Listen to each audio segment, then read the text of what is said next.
This is our world. A warm, comfortable, familiar place. But walk away from the fire and look up. Our thoughts soon leave home. Are we just insignificant specks? Is the universe welcoming or hostile? We could stand here forever, wondering. Or we could turn our back on this beach, leave home, to see the universe, from here to its edge, to discover its wonders, confront its horrors. Beautiful new worlds, malevolent dark forces.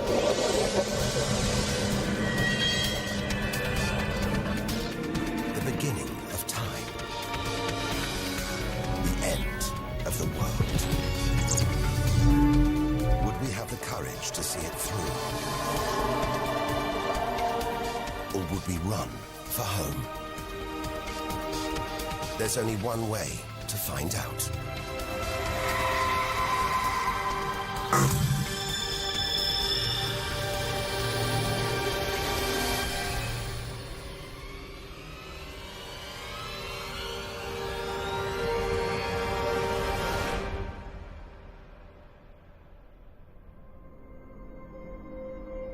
The edge of space. Only 100 kilometers up. Just an hour's drive from home. Down there, life continues. The traffic keeps moving. Stocks go on trading, and Star Trek is still showing. Looks favorable enough at this point that the race should go. The Blue Jays will be without starter Jim Clancy for a couple of weeks. This morning, warming up. Order! Will the honourable gentleman resume his seat? Mr. Ashton. But we have to leave all this behind. To dip our toe into the vast, dark ocean beyond.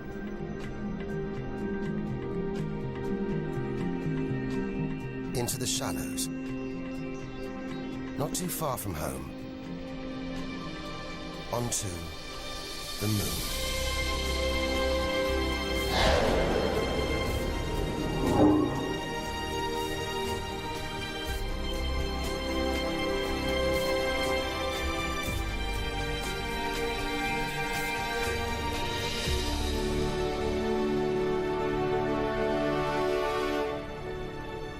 Dozens of astronauts have come this way before us. 12 of them have walked on the moon itself. Just over 400,000 kilometers from home. 3 days in a spacecraft. So close, it's as if we've barely left home. Familiar, safe, within sight of Earth.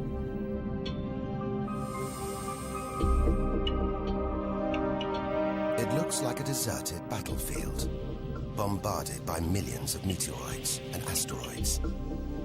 But it's quieter now. It's obvious there've been no major collisions for millions of years.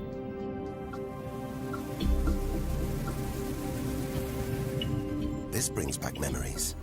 The Apollo 11 lunar module. Neil Armstrong's first footprints. Looks like they were made yesterday. There's no air to change them. They should survive for millions of years. Maybe longer than us.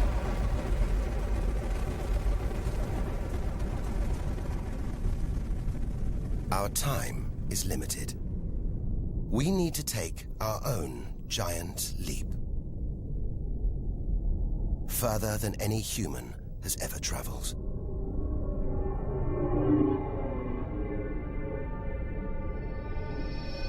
Out of the darkness, a friendly face.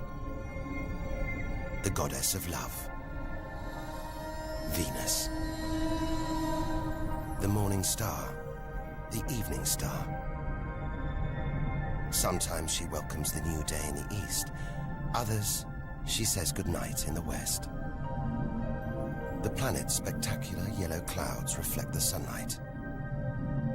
That's why this is the solar system's brightest planet.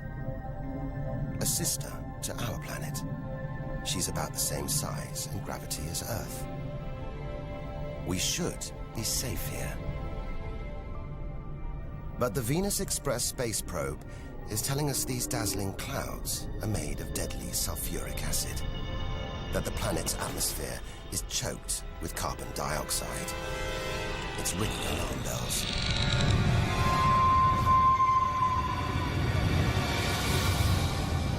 Venus is one angry goddess.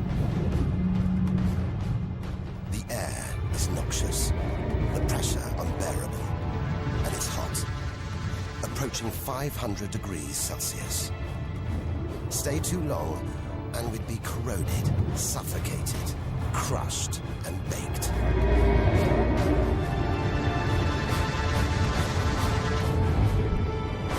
Nothing can survive here.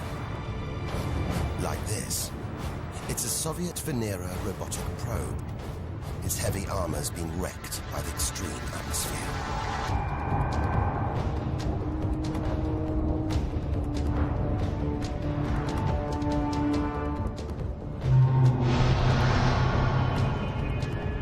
So lovely from Earth, up close, this goddess is hideous.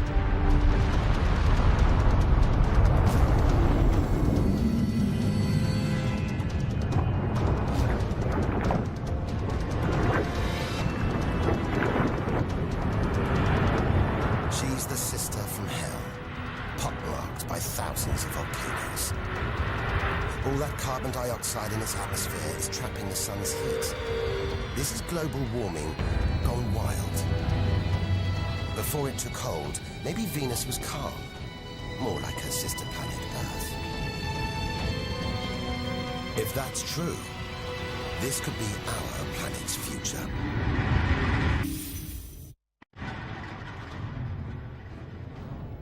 Beginning to think we shouldn't be out here, that we should turn back. But there's something hypnotic about the sun. Like Medusa, too terrible to look at, too powerful to resist, luring us onwards. On, like a moth to a flame. Dwarfed by, scorched by the sun, it's Mercury. Get too close to the sun, this is what happens. Temperatures swing wildly here. At night, it's minus 170 degrees. Come midday, it's 400 plus. Burnt, frozen, and look at those scars. A sign that Mercury had a violent past. The Messenger space probe. It's telling us something strange. For its size, this little planet has a powerful gravitational pull. It must be heavier than it looks. It's like a huge ball of iron, covered with a thin veneer of rock. The core of what was once a much larger planet. Maybe a stray planet slammed into Mercury, blasting away its outer layers in a deadly game of cosmic pinball. Whole planets on the loose, destroying anything in their path, even entire planets. And we're in the middle of it. Vulnerable, exposed, small. Everything is telling us to turn back. But who could defy this? The sun, in all its mesmerizing splendor. Our light, our lives. Everything we do is controlled by the sun. Depends on it. And more than that, it's the Greek god Helios driving his chariot across the sky. The Egyptian god Ra, reborn every day. The summer solstice sun rising at Stonehenge. For millions of years, this was as close as it got to staring into the face of God. 150 million kilometers from home, a 20-year journey by plane. Switch it off, and it's so far away, we wouldn't know about it for a whole 8 minutes. It's so big, you could fit 1 million Earths inside it.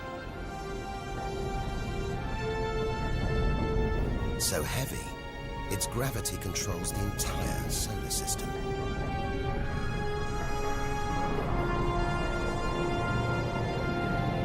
But who needs numbers? We've got the real thing. We see it every day, a familiar face in our sky. Up close, it's unrecognizable. A turbulent sea of incandescent gas. The thermometer rises to over 5,000 degrees. Down in the core, it's got to be tens of millions of degrees.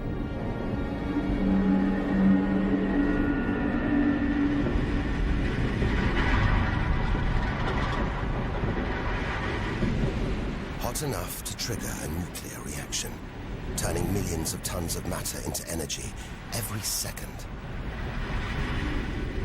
More than all the energy ever made by mankind. Back home, we see this energy as light, feel it as heat.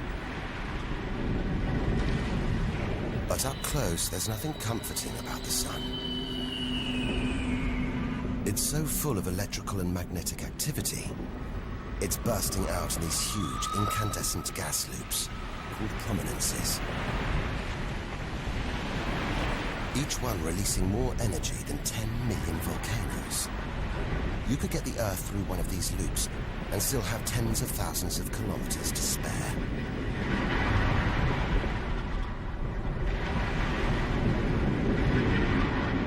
And where they burst through, it's exposing the cooler layers below, making sunspots. They're a fraction cooler than their surroundings. It's why they look black, but they're still hotter than anything on Earth. And they're massive, too. Some of these are at least 50,000 kilometers across. A solar flare. A superheated stream of electrified gas blasting deadly radiation out into space. But one day, all this will stop. The sun's fuel will be spent.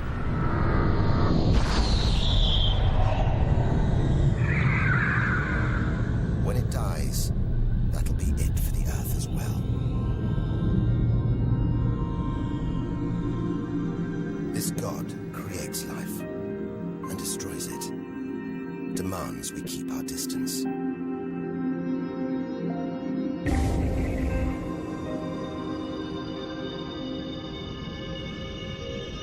This comet has strayed too close.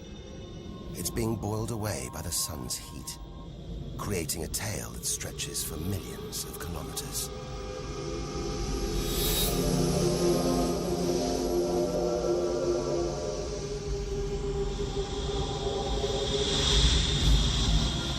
It's freezing in here. There's no doubt where this comet's come from. The icy wastes of deep space. But look at all this steam, the geysers and dust. It's the sun again, melting the comet's frozen heart. A kind of vast, dirty snowball, covered in grimy tar. Tiny grains of what looks like organic material, preserved on ice since, well, who knows when. Maybe even the beginning of the solar system. Say a comet like this crashed into the young Earth billions of years ago. Maybe it delivered organic material and water, the raw ingredients of life. It may have even sown the seeds of life on Earth that evolved into you and me.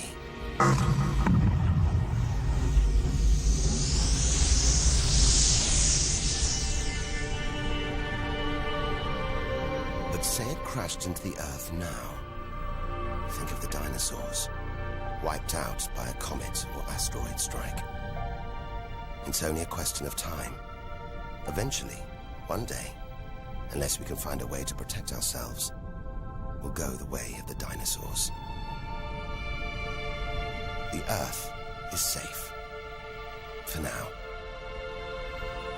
But if life on Earth was obliterated, we'd be stuck out here, homeless, adrift in a hostile universe.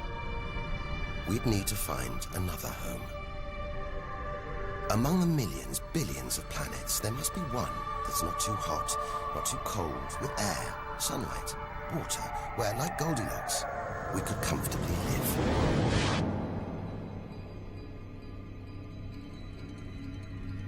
The red planet. Unmistakably, Mars. For centuries, we've looked to Mars for company, for signs of life.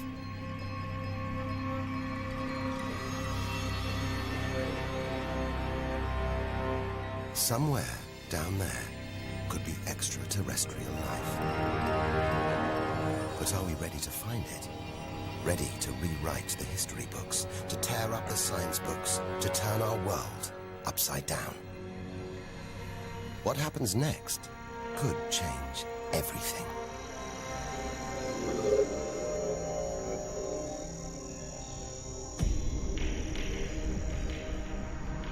More than any other planet, Mars captures our imagination. Think of sci-fi films, comics.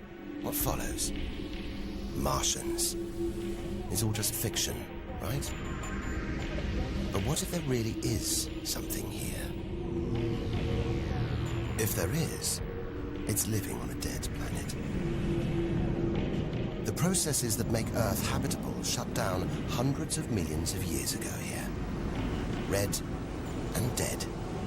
Mars is a giant fossil.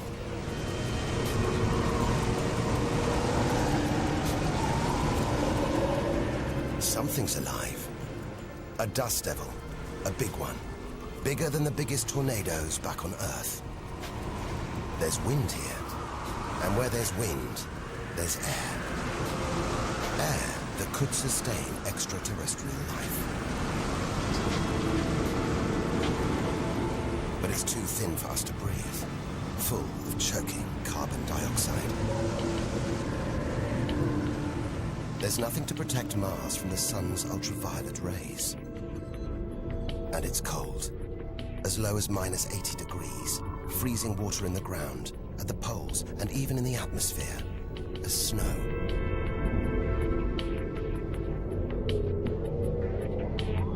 It's hard to believe anything could live here. But on Earth, there are creatures that survive in extreme cold, heat, and even in the deepest ocean trenches. It's as though life is a virus. It adapts, spreads. Maybe we're carrying the virus of life across the universe right now. Even in the most extreme conditions, life usually finds a way. But on a dead planet, with no geological activity to replenish the minerals and nutrients in its soil, no heat to melt its frozen water, and all this dust, it's hard to see where we're going.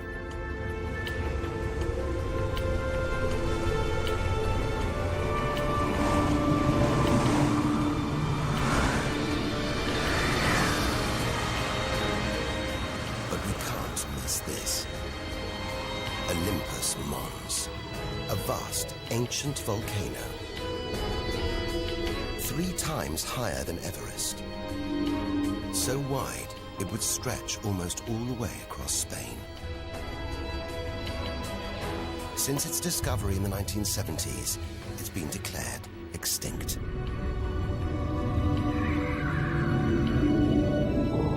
It looks like there's something happening on its slopes.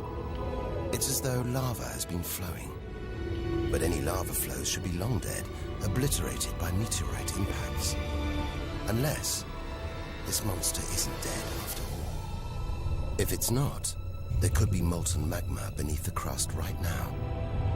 This changes everything. Volcanic activity could be melting frozen water in the soil. recycling minerals and nutrients, creating conditions for life to exist.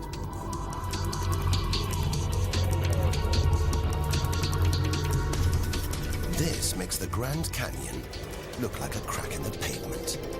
It goes on and on. So far, it would stretch all the way across North America. But look, signs of activity, erosion, and what looks like dried up riverbeds on the canyon floor. Maybe volcanic activity melted ice in the soil, sending water flowing through this vast canyon. Activity that we now know could still be melting ice, creating water. And where there's water, there could be life. If we can find running water, there's a chance we could find living creatures. Trundling across this desolate landscape, the NASA rover Opportunity. It's finding evidence that these barren plains were once ancient lakes or oceans that could have harbored life.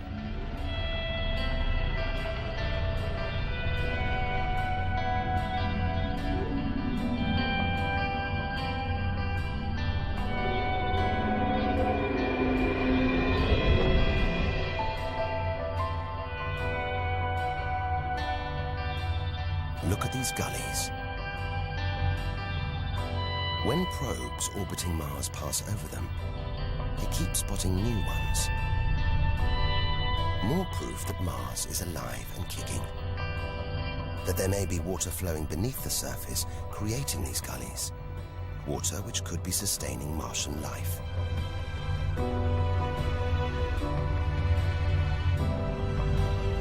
Now all we have to do is find it. Unless we've already found it. Not on Mars, but on Earth. There's one theory that has life starting here before moving to Earth.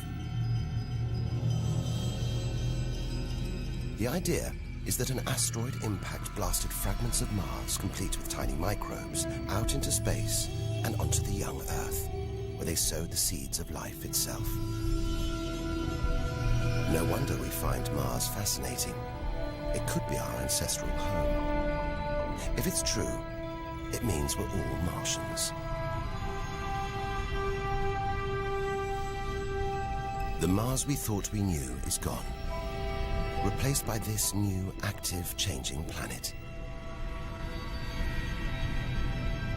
And if we don't know Mars, possibly the solar system's most studied planet, what else don't we know? There must be other secrets out there, waiting to be discovered.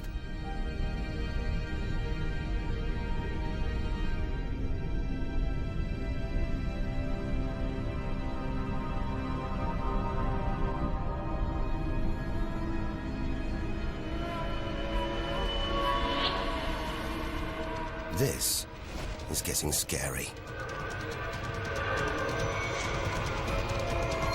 It's like being inside a giant computer game.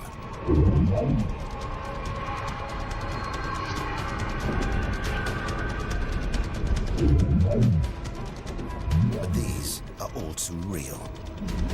Asteroids, some of them hundreds of kilometers wide. This one must be about 30 kilometers long. And look, perched on it, a space probe. Can't have been easy parking on an asteroid traveling at 80,000 kilometers an hour. It's a lot of effort to investigate some rubble. Rubble that regularly collides, breaking up and raining down on Earth as meteorites. Magical tokens, supernatural omens, and more than that. Turns out it was rubble like this that came together to make the planets, including our own.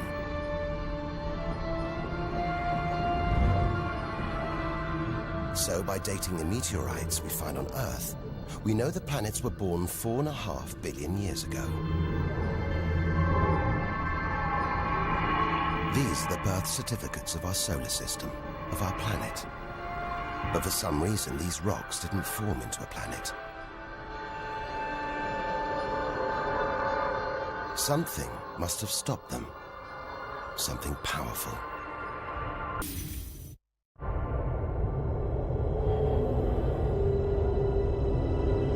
Jupiter. What a monster. At least 1,000 times bigger than Earth. So vast, you could fit all the other planets inside it. Something this big is going to have a major effect on its neighbors. Its gravity is stopping the asteroids from forming a planet. And just look at it. It's stunning.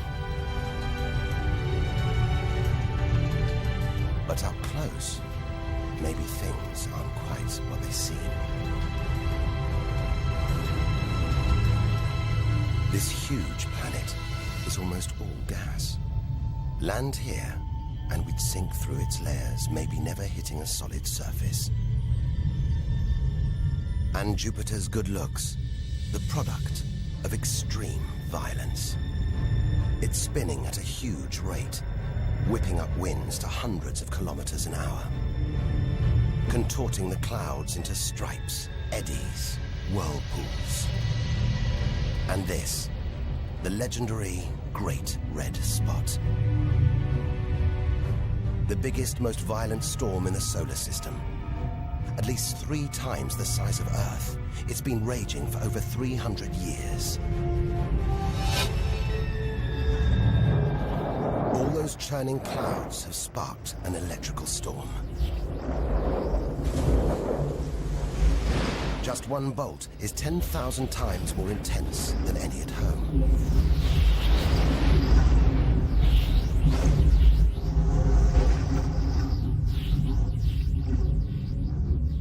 It seems the best place, the safest place to see Jupiter, is from a distance.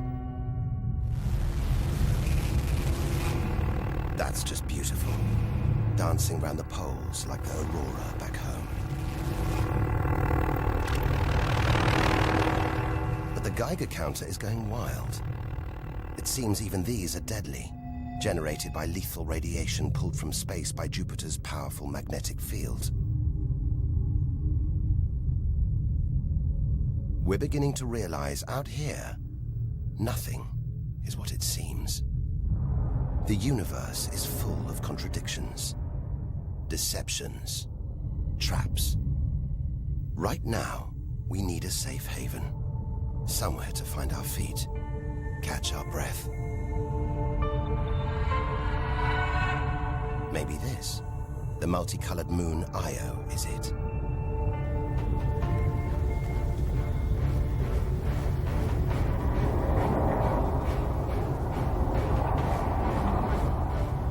Those pretty colors, the molten rock, sulfur, volcanoes, spewing burning hot ash and sulfur hundreds of kilometers into the air. This is no safe haven. This is the most volatile place we've seen since the sun. Our magical journey to the edge of the universe is turning into a desperate flight. We've got to keep believing, hoping that amidst the dangers, there are wonders waiting to be discovered.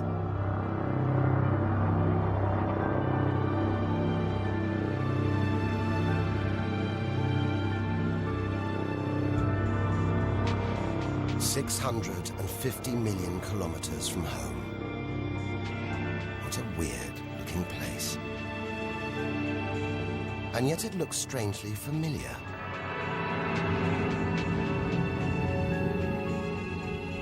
A bit like the Arctic with all that ice. All those ridges and cracks.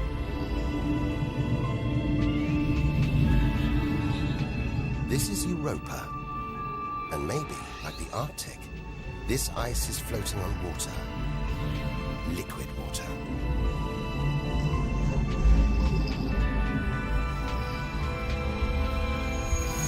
It's an intriguing thought. But we're 800 million kilometers from the sun. Surely Europa is frozen solid.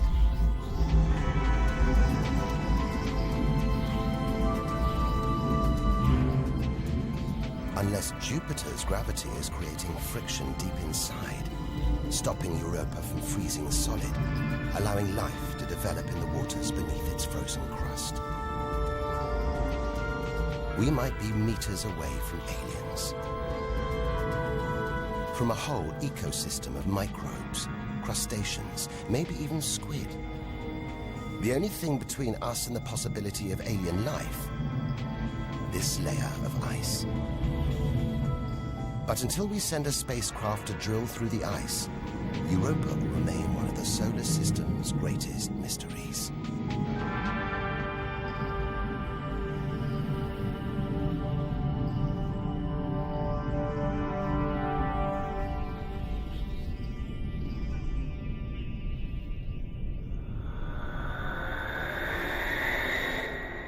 It's captivated our imaginations, haunted our dreams. And here it is, spinning before our eyes. Saturn, the jewel in the solar system's crown. Seeing it makes everything we've experienced worthwhile. There's something magical about Saturn. A giant ball of gas, so light it would float on water. Its spectacular rings would stretch almost from Earth to the Moon, but they're just a few hundred meters deep. That's the Cassini orbiter. It's picking up ghostly radio emissions, probably generated by auroras around Saturn's poles. This is the real music of the spheres. And Cassini is telling us these rings are probably all that's left of a moon shattered by Saturn's gravitational pull.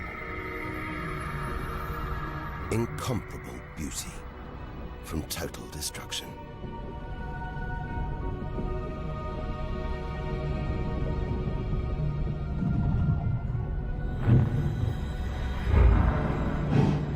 Billions of shards of ice, some as small as ice cubes, others the size of houses.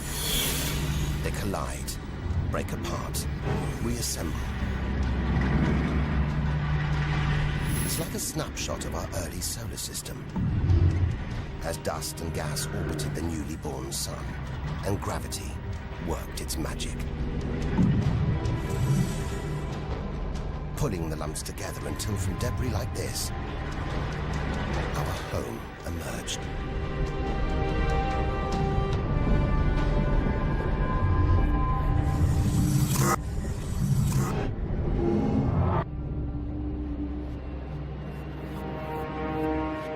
We could stay here forever, gazing at Saturn's seductive allure. But we have to drag ourselves away.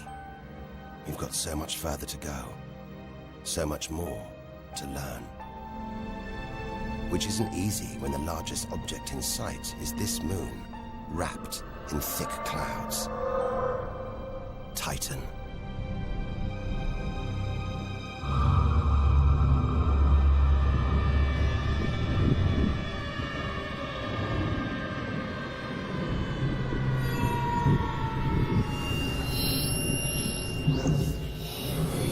It seems like there's an atmosphere down here.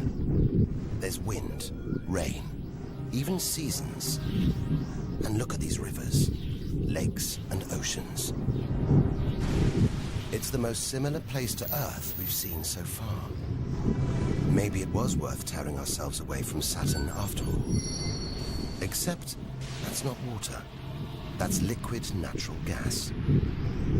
There must be hundreds of times more natural gas here than all the Earth's oil and gas reserves. If we could get it home, it could power our cities, fuel our cars for thousands of years. Or maybe, one day, we could use it here to fuel a colony. Assuming there isn't life on Titan already. The Huygens space probe, dropped onto Titan's surface from Cassini, is here to find out. It's telling us there are organic materials in the soil, but it's so cold, minus 180 degrees. There's no way these could come together to form life. Unless Titan warms up. The sun is predicted to get hotter. When it does, maybe life will spring up here, just like it did on Earth billions of years ago. As the Earth gets too hot for us, maybe we'll move to Titan. One day we might call this distant place home.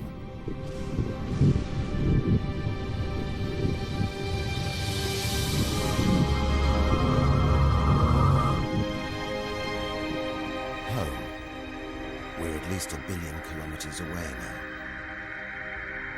Beyond this point, we lose visual contact with the Earth. We're standing on a cliff, looking out into the solar system's mysterious outer reaches. If we want to understand the universe, to reach its edge, we have to jump.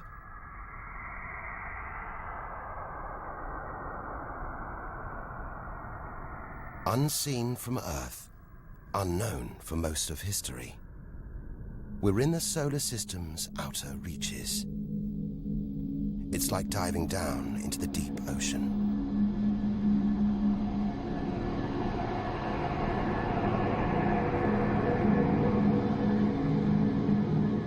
Those rings, it looks like Uranus has been tilted off its axis, toppled over by a stray planet.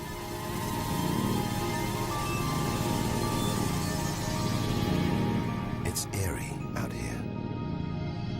Already beginning to feel small, lonely.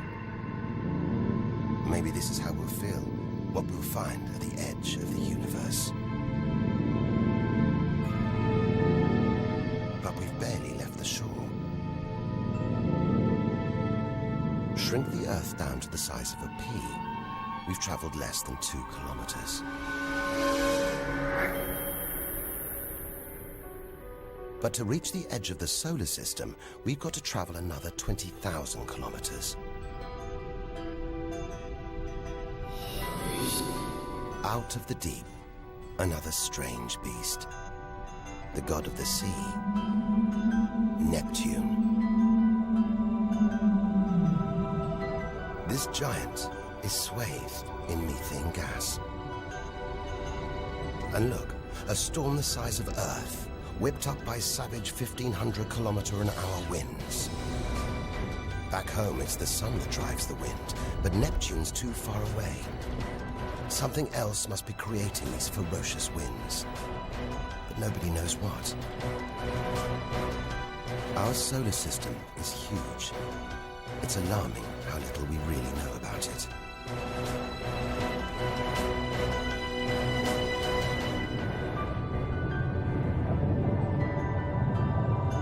Plunging deeper, something to cling to.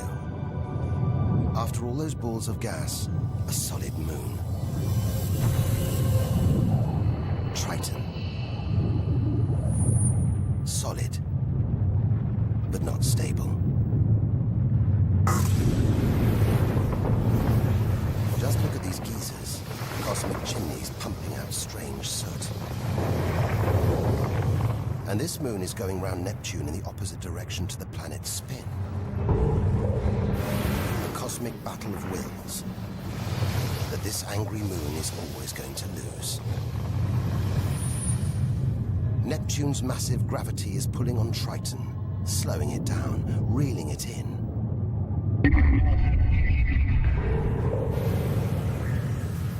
One day, it'll be ripped apart by Neptune. And that's it. No more moons, no more planets to see in our solar system. It's getting colder. We're getting further from the sun, slipping from the grip of its gravitational tentacles. But look at all this. It's not a void. It's teeming with frozen rocks, icy spheres, like Pluto. Until recently, it seemed Pluto was alone. Beyond it, nothing. We were wrong. More frozen worlds. Discoveries so new, nobody can agree what to call them. Plutinos, ice dwarfs, cubanos. Whatever the name, the implications are the same. Our solar system isn't the neat model we thought it was. Over 13 billion kilometers from home, the most distant thing ever seen to orbit the Sun, another small, icy world called Sedna, discovered in 2003. Its orbit takes 10,000 years and sends it 130 billion kilometers from the Sun. Hang on. There's something else out here. 16 billion kilometers from home, the space probe Voyager 1. If it wasn't for this bundle of aluminium and antennae, we'd have no images of the giant planets, no clue about their strange moons.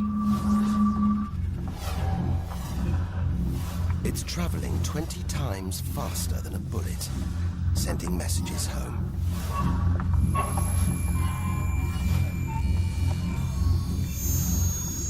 And look, on its side, that gold panel, a kind of intergalactic message in a bottle. There's a greeting recorded in different languages.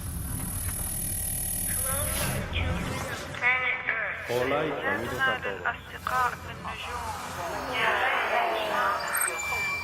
And a map showing how to find our solar system. But if you're in the jungle, is it wise to call out? Anyone, anything could hear our call, find out where we live, and come knocking. Friendly or not. A cloud of cosmic icebergs stretching for what seems like forever. They look like the comet we saw earlier. Maybe it started life out here, until something dislodged it, sending it towards the Sun, just like the comets that may have planted life on Earth billions of years ago. And seeing all this ice, maybe they carried water to Earth too. It's an astonishing thought. The water in the oceans, in your coffee, even in your body, all from this distant celestial ice machine.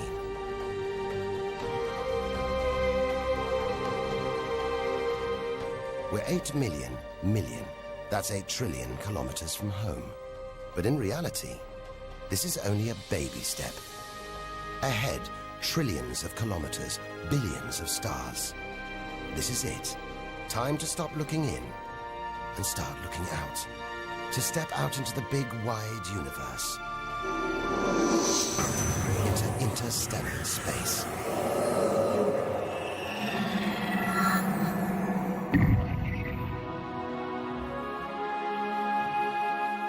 Interstellar space. Far beyond our solar system. What a view. Billions of stars like our own sun, many with planets, many of those with moons.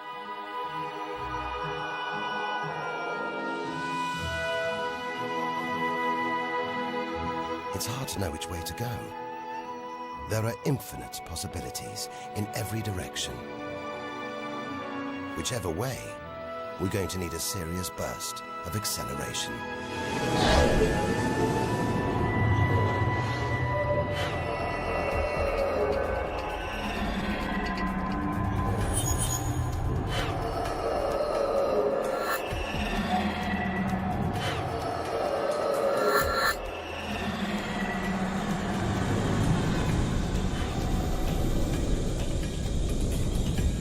40 trillion kilometers from home. 150,000-year ride in a space shuttle. And we've only just reached the first solar system after our own. Alpha Centauri. Not one, but 3 stars. They're spinning around each other, locked in a celestial standoff. Each star's gravity attracting the other, their insane orbital speed keeping them apart.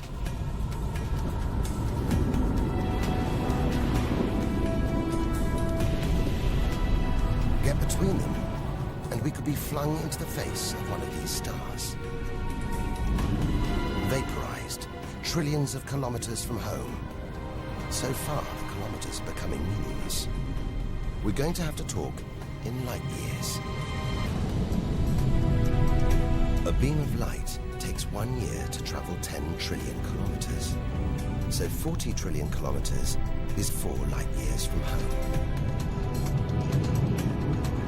It's crazy. Distances so vast, they're almost beyond comprehension.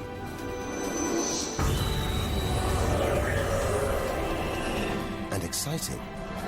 Who knows what strange worlds lie ahead? What we'll discover when, if we reach the edge of the universe.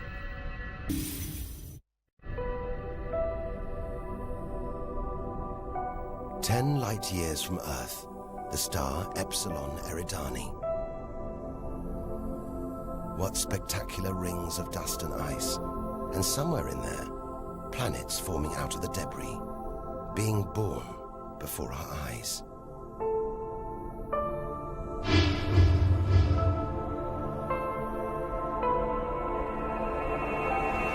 Asteroids and comets everywhere.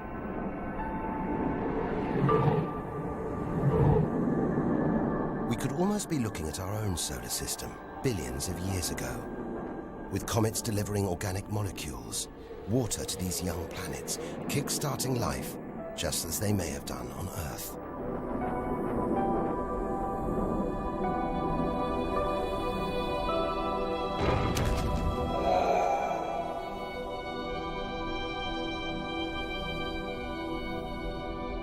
At the center of all this action, a star smaller than our sun. It's still in its infancy. Any life in this solar system would be primitive at best.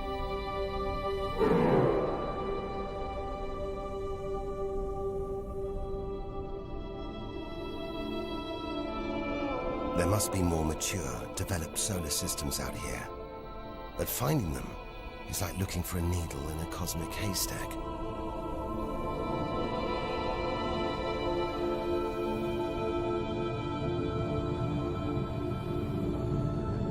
"20 light years from Earth. Star Gliese 581.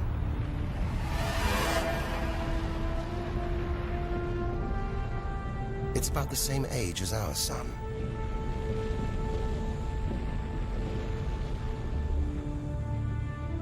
And orbiting it, this planet.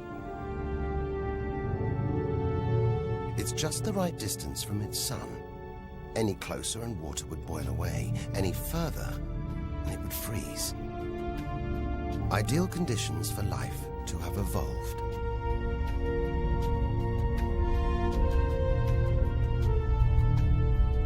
And if comets have struck, delivering water and organic materials, then life, complex beings like us, even civilizations like our own, could be down there, right now.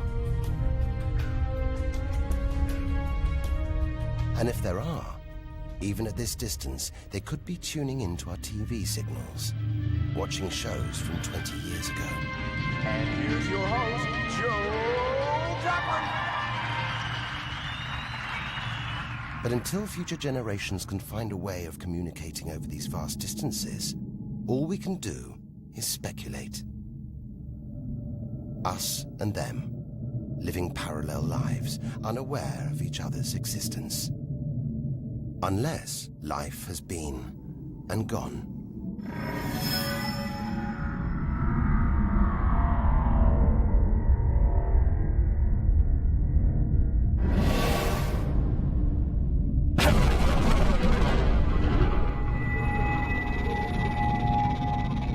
That's the problem with comets.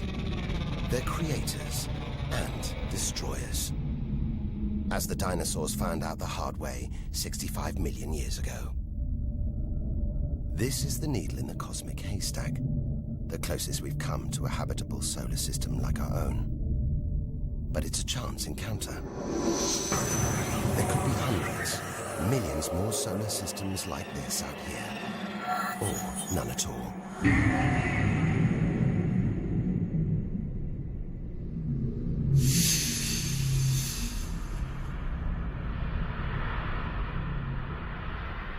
This is vast.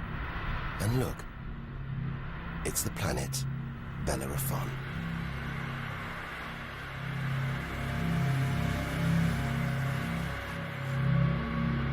So close to its own sun, it's a miracle it was discovered at all.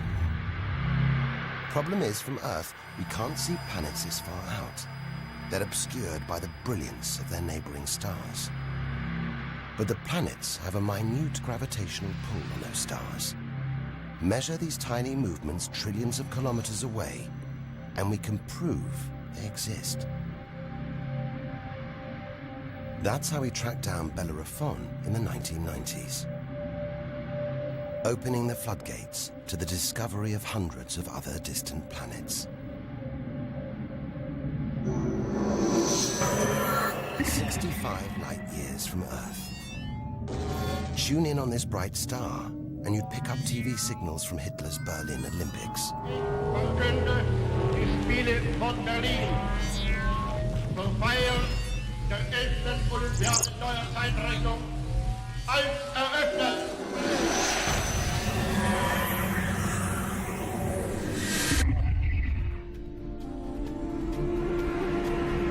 Twin stars. It's Algol, the demon star, feared since ancient times on account of its sinister behavior. From Earth, it appears to blink as one star passes in front of the other. Up close, it's even stranger. One star has expanded into the gravitational pull of the other. It's being sucked towards it. Almost 100 light years from home. Listen. One of the first ever radio broadcasts. Just a faint whisper. We'd appreciate it if anyone hearing this broadcast would communicate with us. We are very anxious to know how far the broadcast is reaching. And then silence. From here on out, it's as if Earth never existed. Any aliens living beyond here will have no idea we're there. It feels like a lifetime ago we stood on that beach, looking up at the sky, wondering where and how we fitted in. It's time to appreciate the wonders we're seeing, not just for what they tell us about our own world. It's what they can tell us about the whole universe, its past and its future.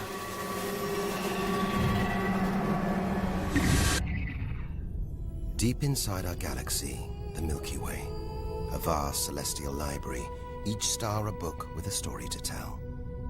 It's all here, waiting for us to lift the cover. The Seven Sisters, daughters of the ancient Greek god Atlas, transformed into stars to comfort their father as he held the heavens on his shoulders.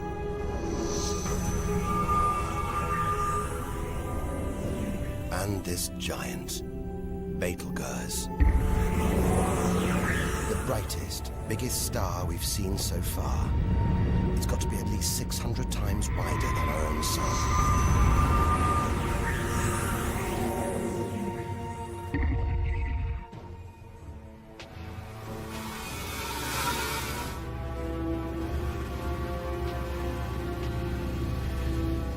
But this, it's not a star. Not a planet. Not like anything we've ever seen.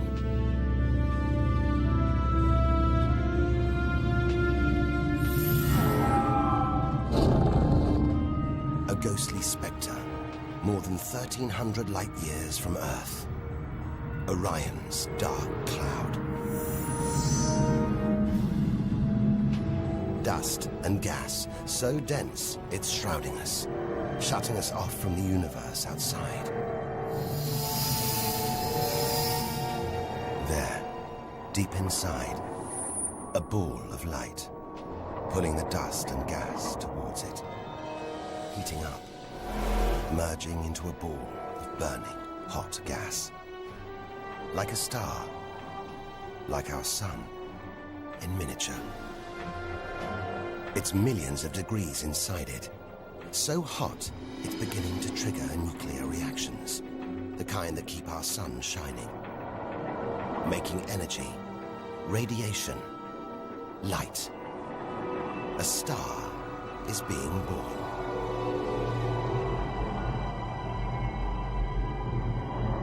Or rather, stars.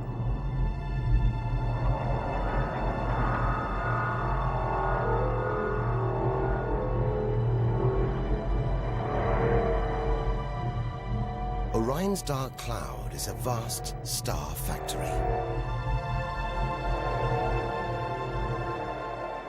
We're witnessing the birth of the future universe.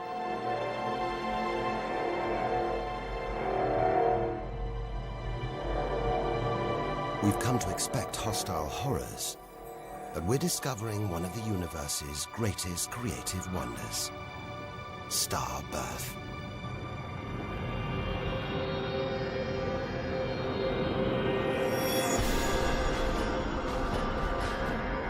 Perhaps we spoke too soon.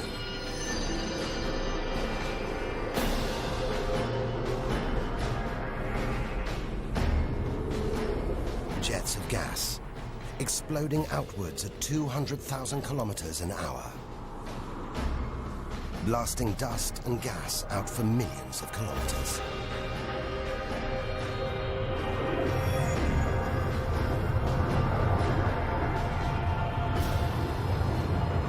It's unbelievably violent, but look at the results.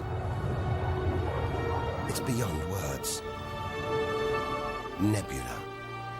Vast, glowing clouds of gas, hanging in space. With no wind out here, they'll take thousands of years to disperse. They seem to be forming a vast stellar sculpture. It makes you realize nature is more than a scientist, an engineer. It's an artist on the grandest of scales. We've seen some strange sights, but this is a masterpiece. A giant horse's head rearing up in space. Stars are born, grow up, and then what? Do they die? Do they slip quietly into the night, or go out with a bang?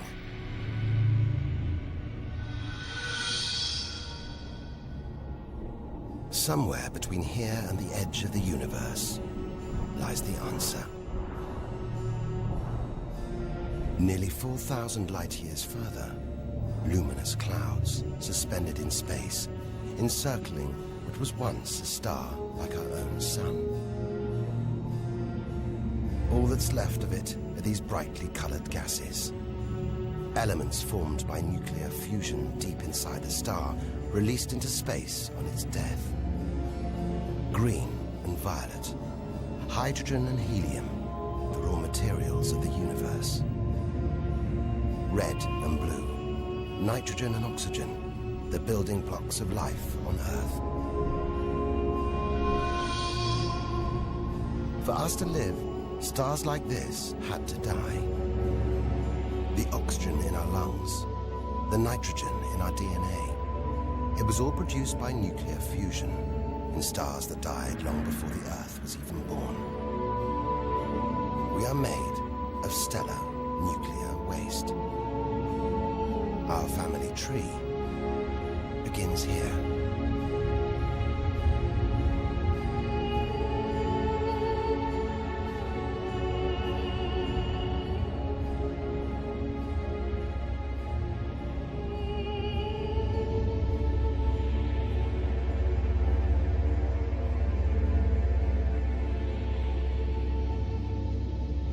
At its heart, the ghost of a star. It's a white dwarf. White, hot, small, but unbelievably dense. In the star's dying moments, its atoms fused and squeezed together, making it so dense that just a teaspoon of this white dwarf would weigh 1 ton.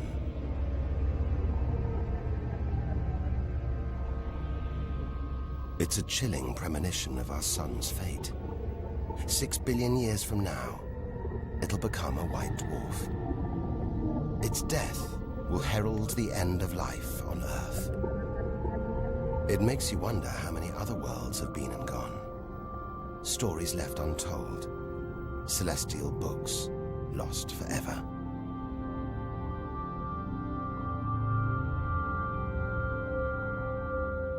But the greatest story of them all is still to be told. we must go back through time to the very first chapter to tell the story of how the universe began.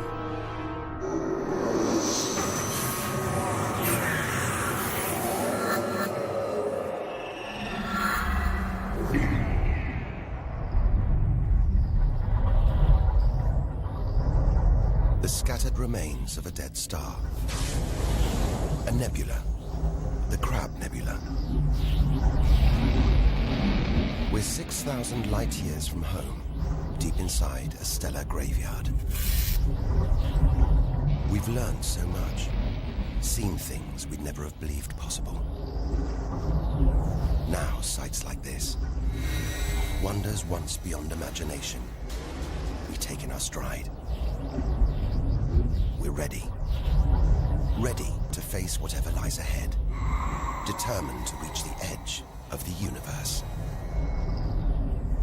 It looks dead, but maybe this is just the calm after the storm, after a massive explosion, powerful enough to turn a huge star into a cloud of dust and gas, a supernova.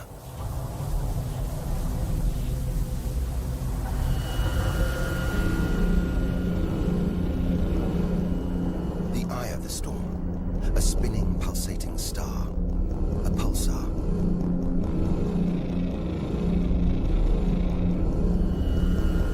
Gravity must have squeezed the giant star's core down to this. It's just 20 kilometers across, unimaginably dense. One pinhead of this would weigh hundreds, maybe millions of tons. As it shrank, like a figure skater spinning on the spot, arms outstretched, then pulling them in, it began to spin faster. Two beams of light, energy, radiation, spinning 30 times a second, powering the huge cloud of dust and gas.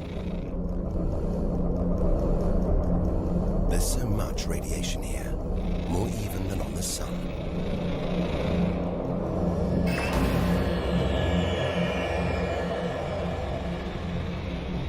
That was easily the deadliest thing we've encountered so far.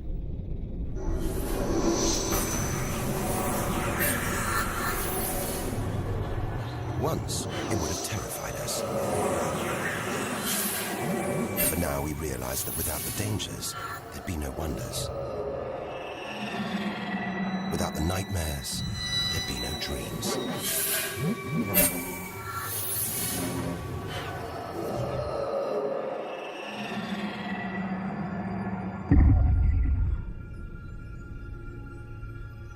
Getting a strange sensation. A feeling, as though there's something bad out here. A malevolent presence. The one thing we didn't want to encounter. Impossibly black, blotting out the stars behind it. We are staring into the face of extinction. The remains of a giant star. A black hole. Instead of contracting to a white dwarf or a pulsar, it just kept on going. Shrinking until it got so small it's just a few kilometers across. Far denser than a pulsar and impossible to resist.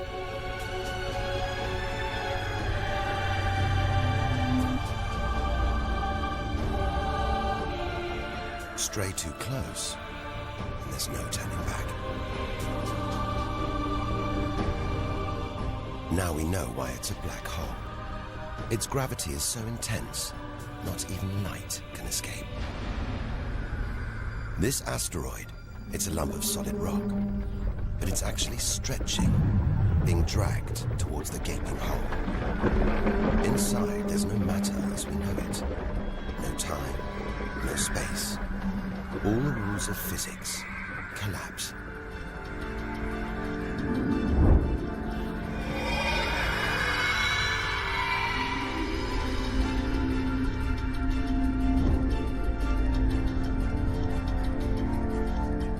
The asteroid is gone. Truth is, nobody really knows where. We're looking at the limit of human understanding. There could be millions of black holes creeping around our galaxy. More perhaps than all the stars in the sky. But we wouldn't see them until it was too late.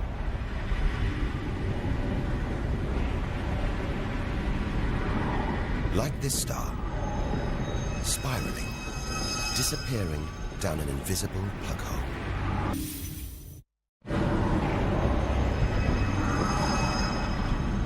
Who's to say we don't live inside a vast black hole? That the whole universe isn't inside one right now, inside another universe. Think about it for too long, and your mind reels. Sometimes it feels like the more we see, the less we know.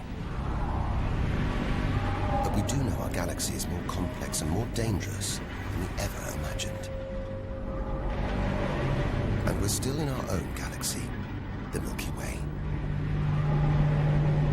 The vastness of the universe beyond still lies ahead. The wonders, the dangers, the secrets, they're out there. But first, we've got to find a way out of the Milky Way.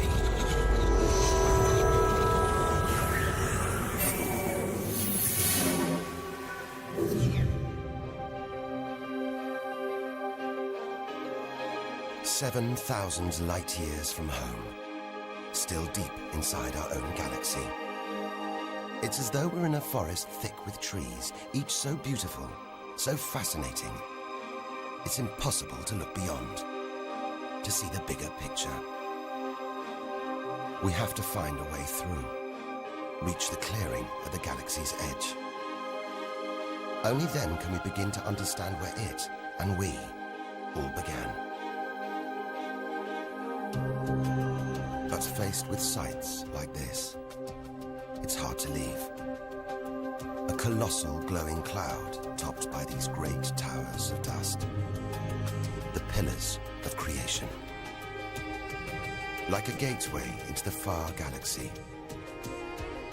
Both pillars studded with tiny protrusions. Embryonic star systems. Each one the size of our solar system. Another monument to nature's astonishing creativity.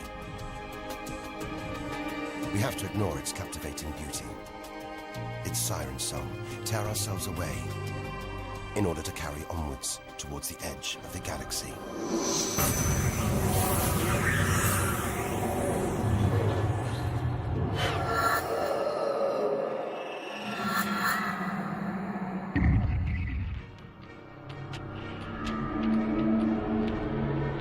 Dazzled by the Milky Way's beauty, we've been blinded to its terrors and strayed into a cosmic minefield. Like an explosion in slow motion, giant clouds of gas are bursting out of this star. A massive star, millions of times brighter than our sun. It's going into meltdown. The fuel that sustains it is running out. The nuclear reactions that power it winding down. We're watching its death throes. Eventually, the core will implode.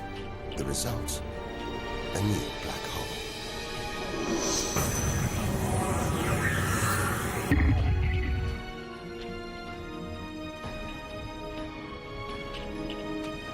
An even bigger, dangerously unstable star. But this one's about to explode. And when a star this big dies, it's 100 times more violent than a supernova. Somehow we've stumbled into the most violent star death imaginable. A hypernova.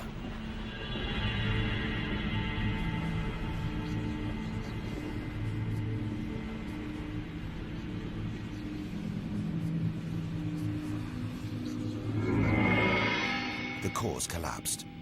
It's becoming a black hole.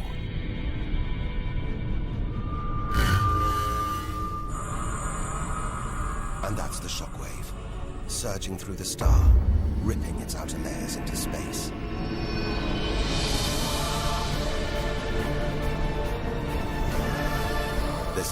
radiation everywhere, enough to have a catastrophic effect on any planet unlucky enough to be nearby. When virtually every species on Earth was wiped out 450 million years ago, the culprit may have been one of these. Deadly hypernovas, frozen comets, scorched planets, white dwarfs, red giants, Earth. Tiny drops in a vast pool of white light. Our home galaxy, the Milky Way. We want to know where we fit in. Here's our answer.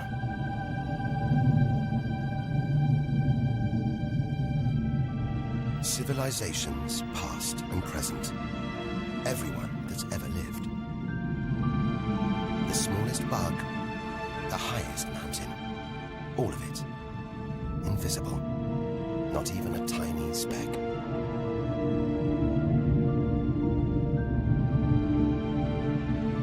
Our home is a minor planet of an insignificant star. If it disappeared right now, who or what would even notice? And yet, so far we found nowhere else we would rather live. Nowhere we could live. It's only now, far from home, that we're beginning to truly appreciate it.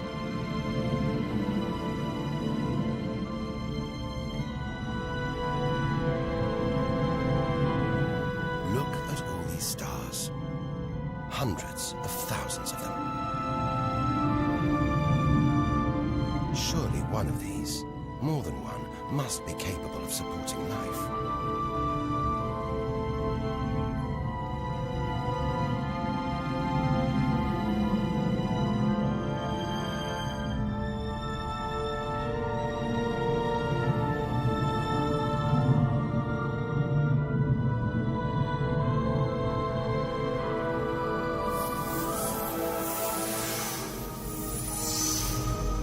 Maybe here, in this swarm of stars, the Great Cluster. Back in the 1970s, astronomers sent a message in this direction, detailing the structure of our DNA and our solar system's location. But it's so far from home, the message won't arrive for at least another 25,000 years. We haven't found alien life yet. But neither have we found any reason to believe it isn't out here, somewhere. There's an equation, devised to estimate the number of other advanced civilizations. Crunch the numbers, and the result is shocking. There could be millions of civilizations, just in our own galaxy.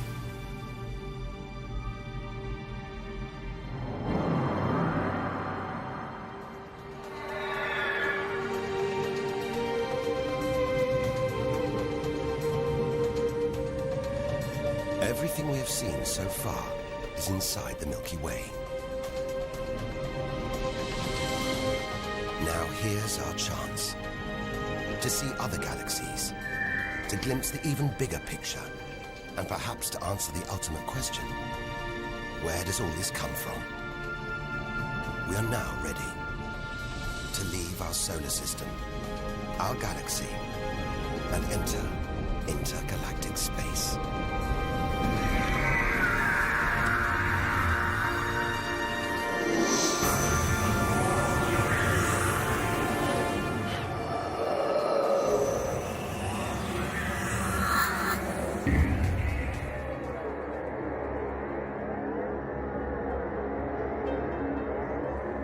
Beyond the Milky Way, through the vast expanse between galaxies, against all the odds, we've made it to intergalactic space.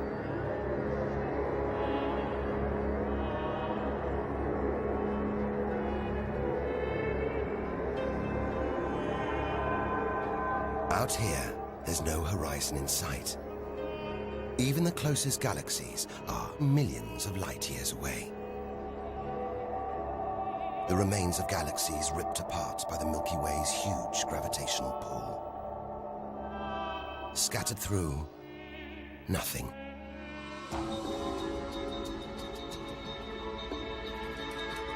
This is as close as the universe gets to a perfect vacuum.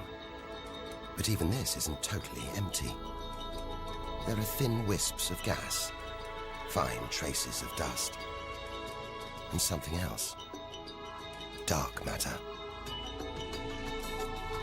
So mysterious we can't see it, feel it, taste it, touch it, or even measure it. Yet so common, it could make up over 90% of all the matter in the universe. If dark matter does exist, it means there's no such thing as empty space. Even out here, we're surrounded by matter. We only know it exists because of the strange hold it exerts on galaxies, like this one, the Large Magellanic Cloud.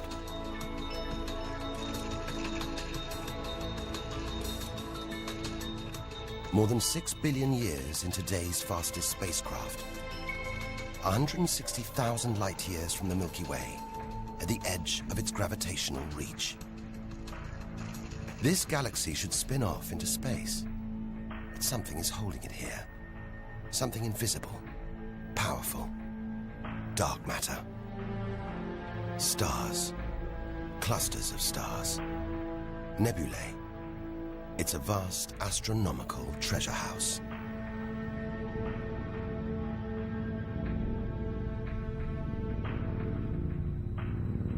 But look at this.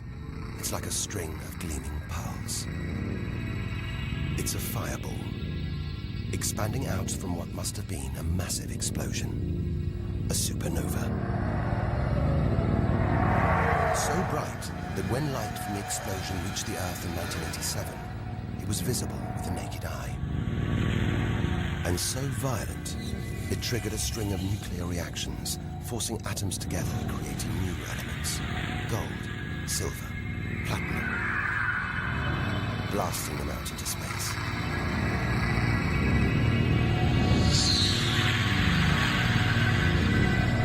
The gold in the ring on your finger was forged in a massive supernova like this, trillions of kilometers away, billions of years ago. Before we left home, the universe seemed separate. Something out there, up in the sky. We were wrong. The story of the universe is the story of every one of us.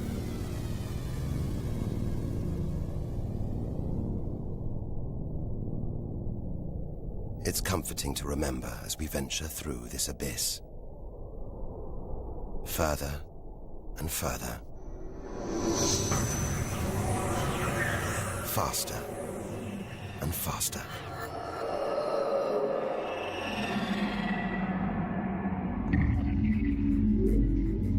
The Andromeda Galaxy, 2.5 million light years away. It's moving through space at nearly 1 million kilometers an hour. Everything in space is moving apart like shrapnel from an explosion.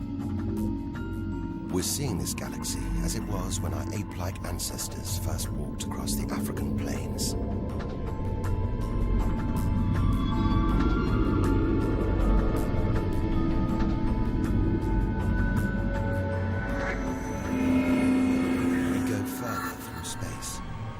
And further back in time. This doesn't look right. A whole galaxy exploding. The only thing large enough to cause an explosion on this scale has to be another galaxy. It looks like the end of the world. But we've seen enough to know things are never that simple. This galaxy won't die. It'll be reborn. A new shape. Perhaps even new stars. As dust and gas collide, creating friction, shockwaves, triggering the birth of stars.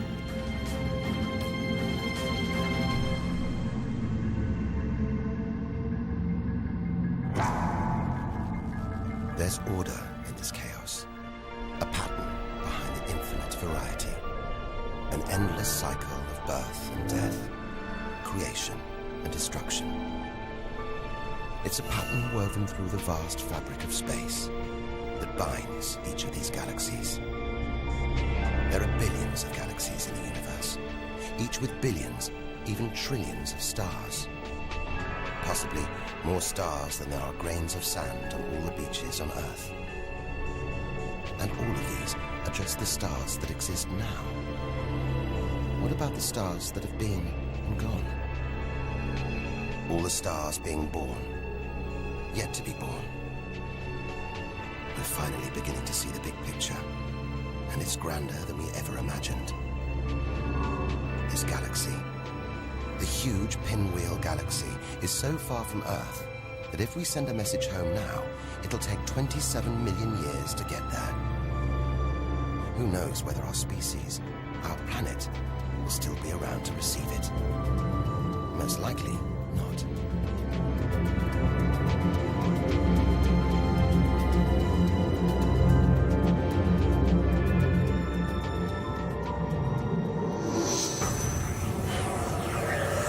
We travel on, back through time. Past the point where the dinosaurs were wiped out. Past the moment where the first creatures clambered onto land.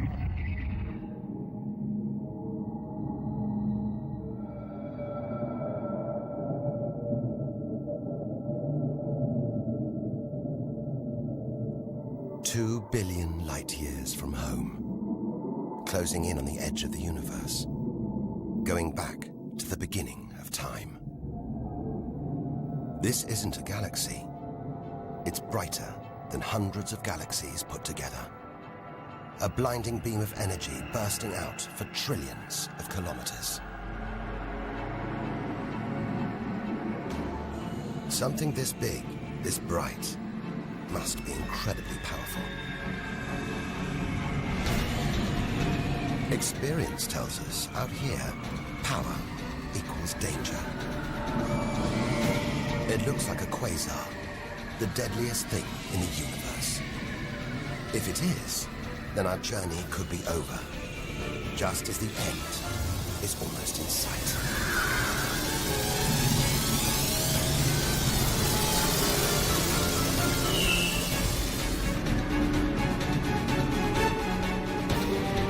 The deadliest, most powerful thing in the universe.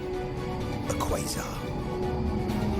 A swirling cauldron of super-hot gas, brighter than hundreds of galaxies.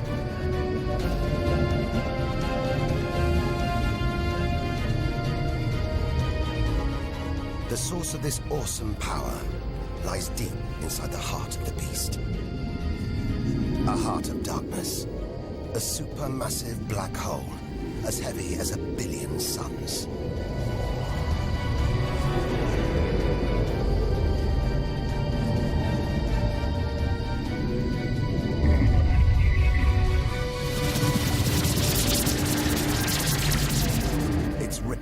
Whole stars, sucking their gases into the quasar, devouring them, until they're nothing, lost forever from the visible universe.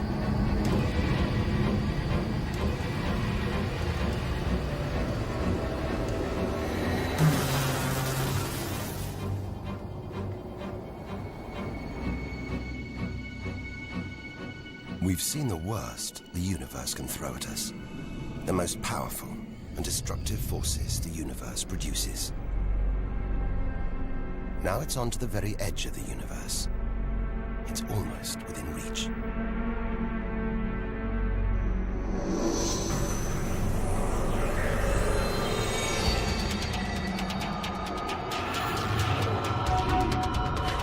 We'll need to go further, go faster if we're to cross the final reaches of the known universe.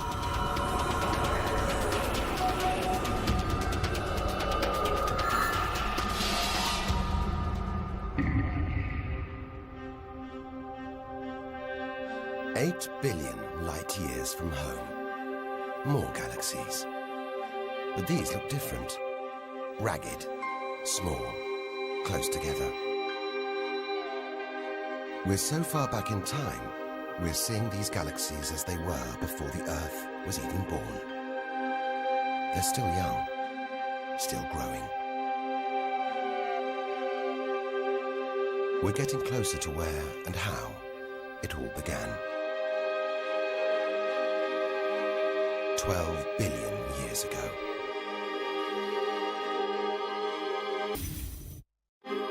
Look at the galaxies now. They're more like primitive plankton floating in a vast, dark ocean.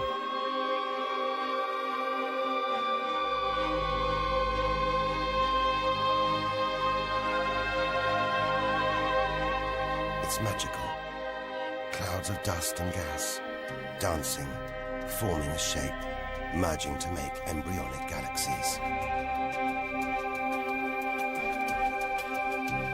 This is how our own galaxy was born.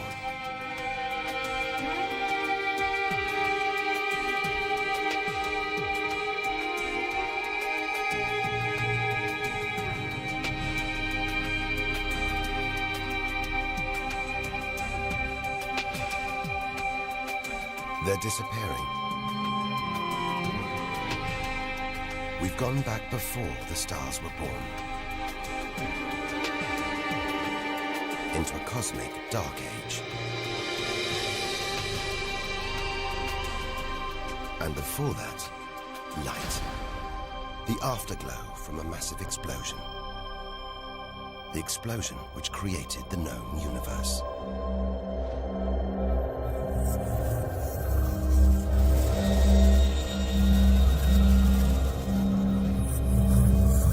We're almost there.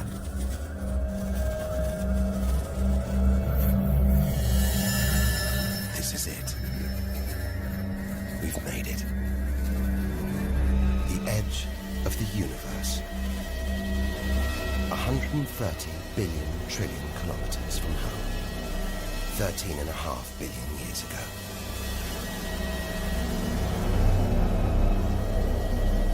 The very instant of the Big Bang. The most violent, most creative moment in history. Everything that's ever happened follows from this moment.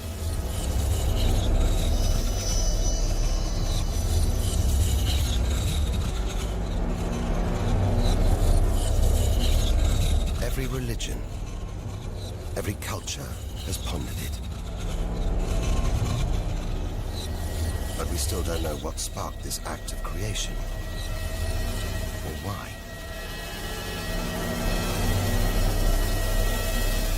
This is where our journey ends, and the universe begins.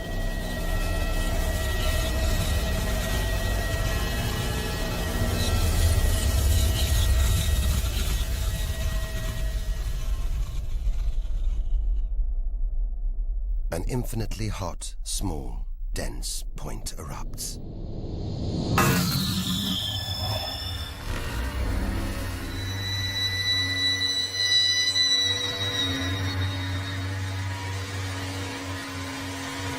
Creating space, time, matter, our universe itself. First, it's the size of a subatomic particle. The tiniest fraction of a second later, it's big enough to hold in the palm of your hand. Moments later, it's the size of the Earth.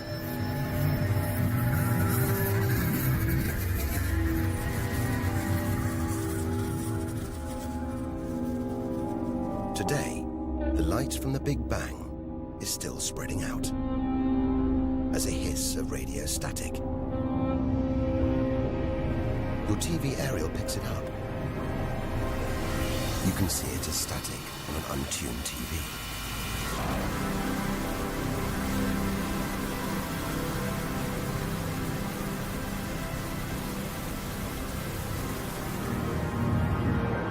We go on, forwards through time, riding the blast wave. All the things we've seen on our journey are sparks flying out from the Big Bang. Galaxies, stars, planets, all just debris.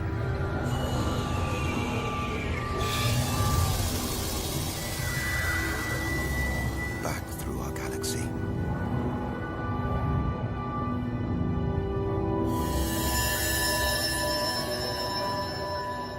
solar system. Until we reach another cooling cinder, swirling in the afterglow of the Big Bang. The Earth.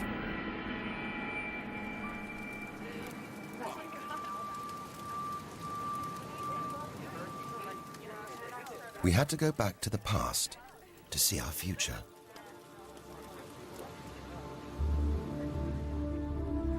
Three billion years from now, the vast Andromeda galaxy smashes into our own.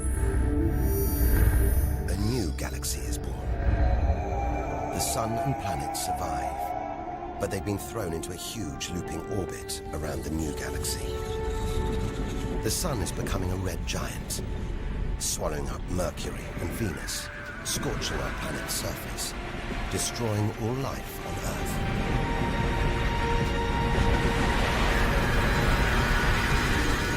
The sun dies, shrinking to a white dwarf. Neighboring stars are dying too, being replaced by white dwarfs, pulsars, black holes. The lights are going down on the galaxy.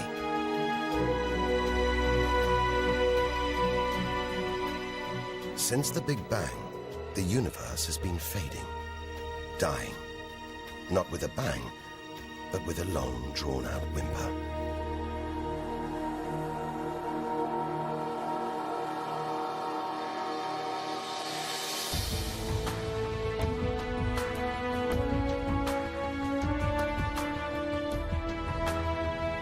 But there could be a way out, an escape route from our dying universe.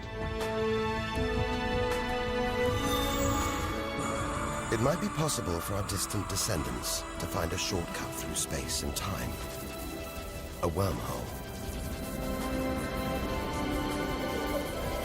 If there are other universes, it could take our descendants from our doomed universe into a parallel one, where they could find another Earth, still in the prime of life. If they're lucky enough, they will live on in a new universe. A new home.